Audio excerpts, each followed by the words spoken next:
There were a lot of humanitarian decisions surrounding the current fleeing of these refugees from Syria who are trying to seek a life in Europe. So there's the humanitarian question, but there's also the economic implications of a large influx of population whenever it happens. So give us the benefit of your insight into what Europe is experiencing at the moment. Well, I mean, to this magnitude, Europe has well, the last big crisis we had were the Balkan Wars, and particularly Germany and Austria received a very large number of refugees. Now, this crisis is likely to be larger in magnitude and is very challenging for European institutions. So we have to address a very serious resource problem, which we are seeing particularly now in the Mediterranean countries, which are the first stage of the journey of these refugees. But also in countries like Germany, Austria, which at the moment are receiving the vast majority of refugees. Resources have to be made available, and we see very large efforts in this direction. From an economics point of view, should we be welcoming these people? Just from a purely economics point of view, what does your research tell you about what they will add or subtract from the economic story here in Europe? Well, that's very difficult to say. We have not analyzed data on refugees, in particular not to that magnitude. Yep. And the economic impact will always depend on the particular composition of the immigrant inflow.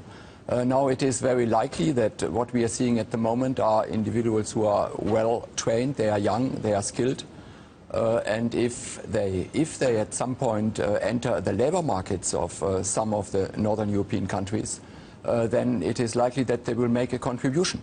But it's very difficult to talk about that at a stage where we don't even know really who are those people who are arriving.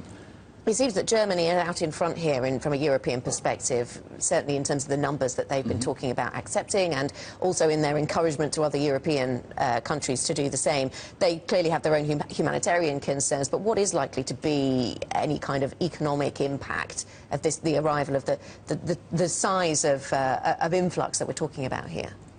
Well, so far we don't really know how many people will have arrived at the end of the year. There are some very large estimates of Germany accepting up to 800,000 asylum seekers. Not everybody will be granted asylum, but then Germany is a very big country. It has an economy which is flourishing. It has an aging population, which kind of is an issue in itself, a problem in itself, and a large number of young, hopefully well-educated immigrants is not something which is necessarily harmful. I would rather think very much the opposite.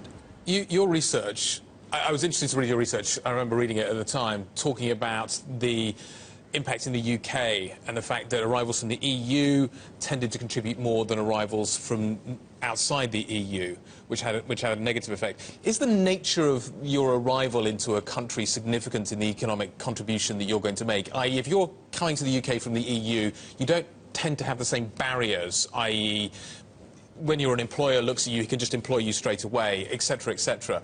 So does it matter the nature of your arrival? Does that have a meaningful long-term impact?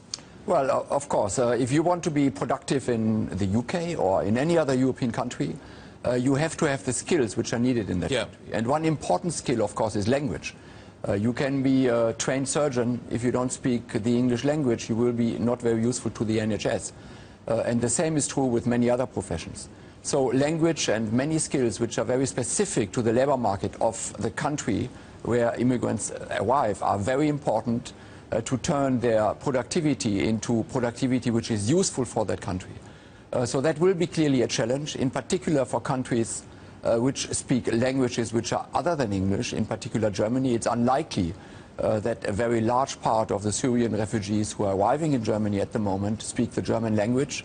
But there is a big effort to train them in language centers, to make them in that way more useful for the German labor market. So clearly the composition, the skills and the skill set of immigrants are very important to assess their economic benefits to the country which receives them. It seems as if the Schengen arrangement, the Schengen visa scheme, is under the microscope at the moment as a result of this falling out over over migration. Do you think that Schengen lives on through this? How does this crisis affect that Schengen agreement? Well, Schengen is a wonderful arrangement. It has decreased transaction costs of traveling across borders quite dramatically. And it's the first challenge for that particular arrangement. I don't think that it will go down with this crisis. I think it will live on. But clearly we will have to adjust every institution to new challenges, and Schengen doesn't make a difference in that respect. Peter, can I just ask you a question as you sat and listened to this? What has been interesting has been watching the financial markets over the last month or so obsess about China. And that's been the main focus of the financial markets. The migration crisis story in Europe seems to have had very little resonance in the financial markets. Does that surprise you? It does a little bit. I think there's two issues that come into sort of play in my mind. Number one is the potential spending on governments in Europe on this situation. Yeah. You know, one thing that we've seen in the last GDP reads was that government spending in Europe has decreased. And this could be one of those, you know, situations where you could get a significant stimulus boost by 120,000 refugees and the cost of integrating them into society. And I think that's something that the market is not particularly pricing in. That could be a significant stimulus. And I was going to ask our guest host what he thought about the size of the spending.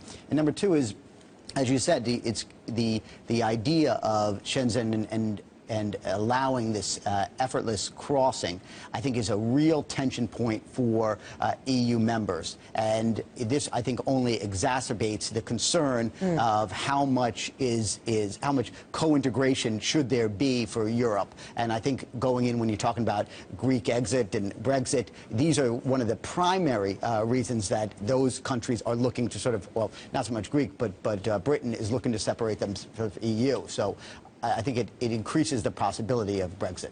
Peter, just sorry, Professor. The cost of this is. Do you, as your research, can you throw up any numbers for us? Do you know how much it? You talked about the German efforts to improve language skills. How much money will Europe have to spend? You're obviously going to caveat this very heavily because we don't know who these people are. But kind of, did the Balkans give us any idea, any history, any kind of comparable figures? I mean, I think on the large scale of monies on the budgets our governments are having, this is really pretty insignificant. On the other hand, the potential benefits of having well-educated people who are will integrate well into our labor markets are quite substantial.